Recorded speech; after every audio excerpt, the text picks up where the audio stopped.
నమస్తే, నా పేరు Vidyasagar. Welcome back to channel Telugu news. వార్తలు చదివే ముందు ఒకసారి హెడ్లైన్ చూద్దాం. మరి మిడిల్ ఈస్టులో ఉద్రిక్తతలపై ప్రధాని నరేంద్ర మోదీ ఉన్నత స్థాయి భద్రతా సమావేశం. 100% రుణమాఫీ పూర్తి చేశామని చెప్పవని డొల్ల మాటలే మాజీ మంత్రి కేటీఆర్. ఆసుపత్రి నుంచి సూపర్ స్టార్ రజనీకాంత్ డిశ్చార్జ్. భారతీయ పరిశ్రమలపై చైనా ప్రభావానికి కొందరు వ్యక్తులే కారణం కేంద్ర మంత్రి పీయూష్ గోయల్. ఈరోజు శ్రీవారికి పట్టు వస్త్రాలు సమర్పించనున్న సీఎం చంద్రబాబు నాయుడు దంపతులు.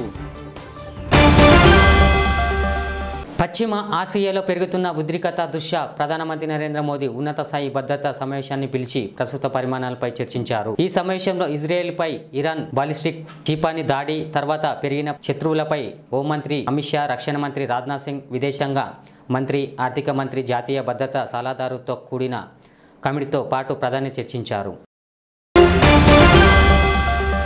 20 లక్షల మందికి రుణమాఫీ కాలేదన్న వ్యవసాయ శాఖ మంత్రి తుమ్మల నాగేశ్వరరావు ప్రకటనతో సీఎం బండారం మరోసారి బయటపడిందని భరోసా కార్యనిర్వాహక అధ్యక్షుడు మాజీ మంత్రి కేటీఆర్ విమర్శించారు. ఈ మేరకు ఆయన ఎక్స్లో పోస్ట్ చేశారు. 100% రుణమాఫీ పూర్తి చేశామన్న ముఖ్యమంత్రి మాటలన్నీ డొల్లె మాటలేనని ఇంకోసారి తేలిపోయిందన్నారు మంత్రి కేటీఆర్. ఓవైపు డిసెంబర్ 9న ఏకకాలంలో చేస్తామని దగ చేసి మరోవైపు 10 నెలలైన 20 లక్షల మందికి అందించకుండా మోసం చేస్తున్నారని ఆరోపించారు మాజీ మంత్రి కేటీఆర్.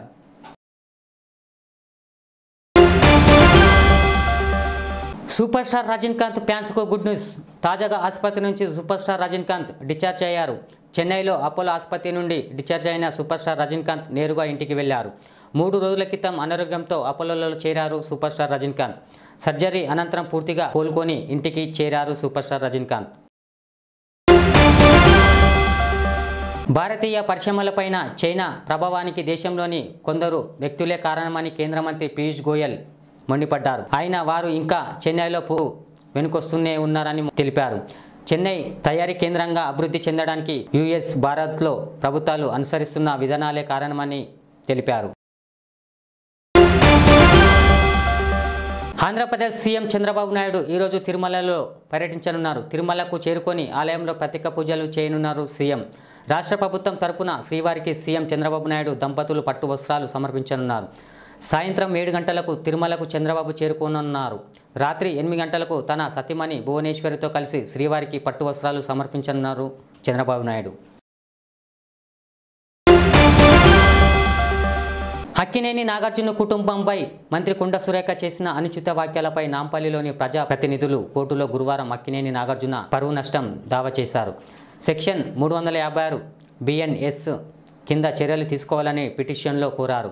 మంత్రి సురేఖ మీడియా సమావేశంలో మాట్లాడిన వ్యాఖ్యలపై సామాజిక మాధ్యమంలో, టీవీలో, పత్రికలో ప్రధానంగా వచ్చాయని ఆ ఫిర్యాదులో పేర్కొన్నారు. ఆ కథనాల క్లిప్పింగులను కోర్టుకు సమర్పించారు.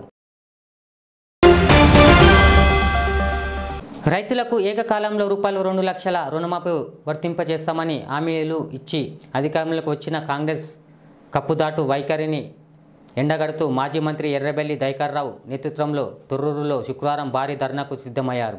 కాంగ్రెస్ ఇచ్చిన 6 గ్యారంటీల అమల్లో విఫలం కావడం, రుణమాఫీని పూర్తి స్థాయిలో అర్హులైన రైతులకు వర్తింప చేయకపోవడాన్ని నిరసిస్తూ తలపెట్టిన ధర్నాలో మాజీ మంత్రి తన్నీర్ హరీష్ రావు, ఎమ్మెల్సీలు సత్యవతి రాథోడ్, మధుసూదన్ చారి, ఎమ్మెల్యేలు పల్ల రాజేశ్వరరెడ్డి, పాడి కైశ్విక్రెడ్డితో పాటు పలువురు నేతలు ఈ ధర్నాలో పాల్గొననున్నట్లు. యంగ్ రెబల్ స్టార్ ప్రభాస్ కల్కితో సూపర్ హిట్ కొట్టిన సంగతి తెలిసిందే. వరల్డ్ వైడ్ కల్కి రూపాయలు 1100 కోట్ల కలెక్షన్ చేసింది. ఆ జోష్లోనే మారుతి దర్శకత్వంలో రాజాసాబ్ అనే సినిమాను స్టార్ట్ చేశాడు. ప్రస్తుతం ఈ చిత్రం షూటింగ్లో డార్లింగ్ బిజీగా ఉన్నాడు. పీపుల్స్ మీడియా ఫ్యాక్టరీ అత్యంత భారీ వ్యయంతో ఈ చిత్రాన్ని నిర్మిస్తుంది. తమన్ సంగీత దర్శకునిగా వ్యవహరిస్తున్నాడు. వచ్చే ఏడాది ఏప్రిల్ 10న రిలీజ్ కానుంది రాజాసాబ్.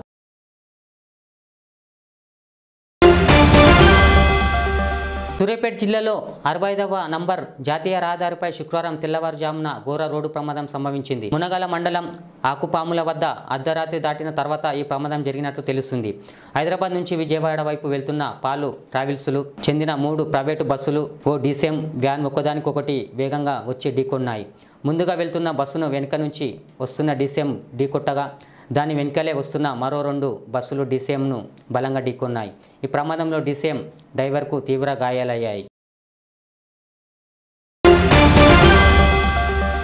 ఆంధ్రప్రదేశ్లో తిరుమల లడ్డు కల్తీ వ్యవహారంపై సీఎం చంద్రబాబు చేసిన ఆరోపణలు తీవ్ర కలకలం రేపాయి. దీనిపై అన్ని వర్గాలు వారు స్పందించారు. అదే అంశంపై వాస్తవాలు నిగ్గు తేల్చాలని కోరుతూ సుప్రీంకోర్టులో దాఖలైన పిటిషన్పై విచారణ కూడా జరుగుతుంది. ఈ నేపథ్యంలోనే ప్రజాశాంతి పార్టీ అధ్యక్షుడు కేఏ పాల్ సుప్రీంకోర్టులో మరో కీలక పిటిషన్ దాఖలు చేశారు. ఇందులో భక్తుల మనోభావాల్ని దృష్టిలో ఉంచుకొని తిరుపతిని కేంద్ర పాలిత ప్రాంతంగా మార్చాలని సుప్రీంను కోరారు.